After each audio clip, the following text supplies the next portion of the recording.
The first thing I noticed was how quiet the house felt, not peaceful, empty, the kind of silence that presses against your ears and makes you aware of every breath you take. The clock above the stove ticked too loudly, each second falling like a warning I didn't yet understand. Dinner sat between us, steam rising lazily from the plates. I had cooked his favorite meal out of habit, not love. Love had become something routine over the years, automatic, unquestioned, slowly hollowed out. Still, I smiled when I set the plate in front of him, the way wives do when they're trying to remember who they used to be. He didn't say thank you. Instead, he watched me, not warmly, not impatiently, just closely, like I was something temporary. "You're quiet," I said, trying to fill the space. "So are you," he replied, lifting his glass. I took a bite. The food tasted normal, safe. I relaxed just a little, annoyed at myself for being nervous for no reason. Lately, everything felt fragile. Our conversations, our sleep, even the way he touched me, as if he were already somewhere else. "You should finish that," he said, his voice oddly gentle. I laughed softly. "Since when do you care how much I eat?" He set the glass down carefully. Too carefully, that's when he said it. "I poisoned you." The words didn't land right away. They floated between us, absurd and weightless, like a joke without a punchline. "What?" I chuckled. "That's not funny. I'm not joking." I looked at his face, then really looked. No smile. No anger, just calm, relief even. My heart skipped, then began to race. "You're serious?" I asked, my voice barely holding together. He leaned back in his chair. 30 minutes, maybe less. The room seemed to tilt. I gripped the edge of the table, my fingers cold despite the warmth of the meal. My mind scrambled for logic, for denial, for anything that made this make sense. "Why would you say something like that?" I whispered. He sighed like I'd exhausted him. "Because you deserve to know." I searched his eyes for remorse. I found none. "You were in the way," he continued, as if explaining a minor inconvenience. "Things would have been simpler without you." Every memory cracked open at once, the late nights, the locked phone, the way he flinched when I reached for him. All the moments I'd swallowed my doubts because love was supposed to mean trust. My chest tightened. "Is there someone else?" I asked. He didn't answer. He didn't have to. The clock ticked louder. I stood abruptly, my chair scraping the floor. "You're lying." He smiled then, not kindly, not cruelly, just satisfied. "Sit down. You don't want to waste what time you have panicking." Something inside me broke, but not in the way he expected. As I sat back down, my hands shaking, one thought cut through the terror like a blade. This wasn't sudden. This was planned, practiced, decided. And if he thought I was going to quietly disappear for his convenience, he had underestimated me completely. 30 minutes, he said. 30 minutes to realize the man I loved was already gone, and that whatever happened next would change both our lives forever. Time did not move forward after that. It folded in on itself.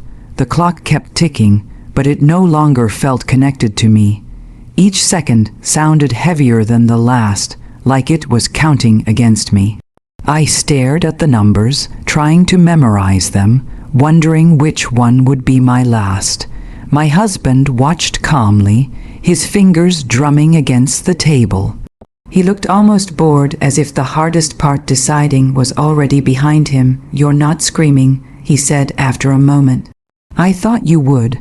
"I'm still trying to understand," I replied, surprised by how steady my voice sounded.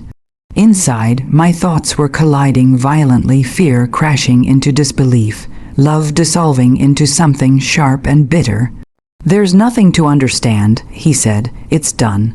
My stomach twisted, not with pain, but with realization. The poison wasn't the real shock. He was. The man sitting across from me, the one I had shared a bed with for years, looked like a stranger wearing my husband's face. I thought of the early days, how he used to brush hair from my eyes, how he once said he couldn't imagine a life without me. I wondered when that promise expired. When did you decide? I asked quietly. He hesitated for the first time. Just a fraction of a second. Does it matter? Yes, I said. It matters to me. He exhaled slowly. When you stopped being useful, the words struck harder than any threat could have. Useful, not loved. Not wanted, just useful. I nodded, letting the truth settle. So I was an obstacle. Don't make it dramatic. I almost laughed at that. Don't make it dramatic, said the man who had calmly announced my death over dinner. Another minute passed. My hands were trembling now, but I folded them together to hide it. I refused to give him the satisfaction of watching me fall apart. You know, I said, I trusted you with everything. That was your mistake. No, I corrected softly. That was yours, he frowned. What's that supposed to mean? I didn't answer. Instead, I closed my eyes for a moment and listened to my breathing, to my heartbeat, to the quiet strength rising beneath the fear. I had spent years shrinking myself for this man, dulling my instincts, ignoring the warning signs. Not anymore. You planned this, I said. You didn't wake up and suddenly hate me. His jaw tightened. You're talking too much. Because you're scared, I replied. He laughed, but it sounded forced. Of what? Of being seen, I said. Of being known for who you really are. Silence stretched between us. His fingers stopped drumming. I opened my eyes and met his gaze. For the first time that night, he looked unsettled. Do you know what hurts the most? I asked. Not the poison, not the betrayal. It's realizing how small you are, how easily you chose this. He stood abruptly. I'm not listening to this, but he was. I could tell. The clock ticked again, another minute gone. I felt something unexpected, then not weakness, not fading but clarity. A sharp, almost comforting certainty that whatever he thought he had control over was slipping through his fingers. You gave me 30 minutes, I said calmly, but you forgot something. He turned toward me, irritation flashing in his eyes. What? I looked at him steadily, my fear settling into something colder, stronger. I've had much longer than that, I said, to learn who you are. And in that moment, as the truth finally began to dawn on his face, I knew the next 30 minutes would not end the way he planned. He stared at me like I'd spoken in another language. What are you talking about? He asked, impatience sharpening his voice. You're running out of time. I stood slowly, testing my balance. My legs held me just fine. That alone made his confidence falter, though he tried to hide it behind a scoff. You should sit down, he said, before you fall. I'm not the one who should be worried about falling, I replied. I walked to the counter and picked up my bag. My movements were deliberate, calm. Too calm for someone who was supposedly dying. I could feel his eyes following me now, calculating, rethinking. You don't look sick, he muttered. I turned to face him. Neither do you. For the first time that night, real uncertainty crossed his face. You said 30 minutes. I continued. You were so confident, so sure you'd finally won. He clenched his jaw. What did you do? I reached into my bag and pulled out a small folded paper, placing it gently on the table between us. I listened to my instincts, something you taught me to ignore. He didn't touch it. What is that? Lab results, I said. From weeks ago. The color drained from his face slowly, like a dimmer switch being turned down. He looked from the paper to me, then back again. You're bluffing. I thought you'd say that. I smiled, not with joy, but with quiet certainty. You always assumed I was weaker than you, easier to control. He shoved the paper away. Even if that's true, it doesn't change tonight. It changes everything, I said softly, because I stopped trusting you a long time ago. The silence grew thick. He stood up, pacing now, the confidence unraveling. You wouldn't dare, he said. You're not that kind of person. No, I agreed.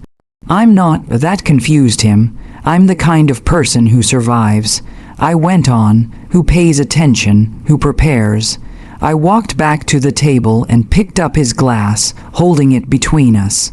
Do you remember when you said I was careless, that I never noticed anything? His eyes locked on the glass.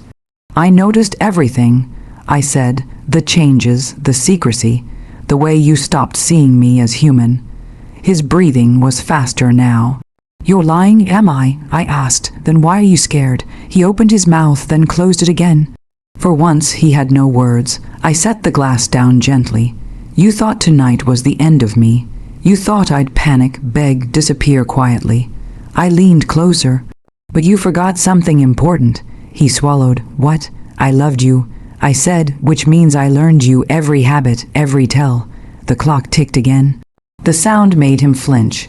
You really believed I wouldn't question sudden headaches, I continued. That I wouldn't ask for help, that I wouldn't protect myself. His voice dropped. What did you do? I straightened, my heart steady now. Enough, there was a knock at the door. Sharp, loud, final, his head snapped toward it. What is that? Accountability, I said. The knocking came again, firmer this time. You called someone, he accused. I did. I replied, because unlike you, I don't confuse cruelty with strength. He backed away from the table, shaking his head. You can't do this. I already have. As footsteps sounded outside and voices called his name, he looked at me not with hatred, not with anger, but with the realization that he had lost control of the story he thought he was writing. I met his gaze calmly. You gave me 30 minutes, I said, and you wasted them all underestimating me. The door began to open. And for the first time since I'd known him, my husband understood what it felt like to be powerless. The house never felt the same after that night. Even when the police lights faded and the door clicked shut behind them, the silence remained, but it was different now. It no longer pressed down on me. It hovered uncertain, like it didn't quite know where it belonged anymore. I sat alone at the table long after everyone had gone, staring at the place where he had sat so confidently, so sure of the ending he had written for me. His chair was still slightly pulled back, as if he expected to return. He never did. The days that followed blurred together. Statements, questions, long hours where I replayed every moment of our marriage, searching for the exact point where love turned into strategy, where partnership turned into possession. I learned that betrayal rarely announces itself loudly. It whispers patiently until you doubt your own voice. People called me brave. They said I was lucky. They didn't see the nights I woke up gasping, my heart racing as if time had rewound itself. They didn't feel the grief of realizing the man I loved had never truly existed. You don't just survive betrayal. You mourn the version of yourself who believed in it. The trial came months later. I sat in the courtroom, hands folded in my lap, listening as strangers spoke my life aloud. Evidence replaced excuses. Truth replaced charm. The man who once spoke so confidently at our dinner table now avoided my eyes completely. He looked smaller there, not defeated, revealed. When it was my turn to speak, I didn't raise my voice. I didn't cry.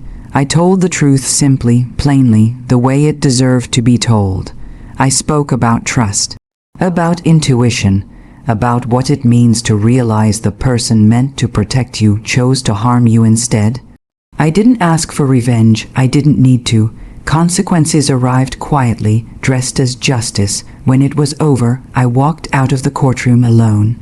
The sun felt unfamiliar on my face, like it was touching a new version of me. For the first time in years, my steps felt light, not because the past didn't hurt, but because it no longer owned me. I moved out of the house soon after. I left behind the walls that had witnessed my silence. I kept only what mattered: documents, photographs, and the strength I had discovered when I was forced to choose myself. Sometimes people ask if I hate him. I don't. Hate would mean he still takes up space in my heart. He doesn't. What I feel is something far quieter and far more powerful. Peace, sweet revenge isn't loud. It doesn't shout or destroy. It doesn't need an audience. Sweet revenge is waking up each morning, knowing the story didn't end the way he planned. It's breathing freely, it's choosing yourself, it's living a life so full, so honest, that the betrayal becomes nothing more than a chapter, not the conclusion. He thought my ending would be silence. Instead, it was freedom, and that is the kind of victory no one can ever take away.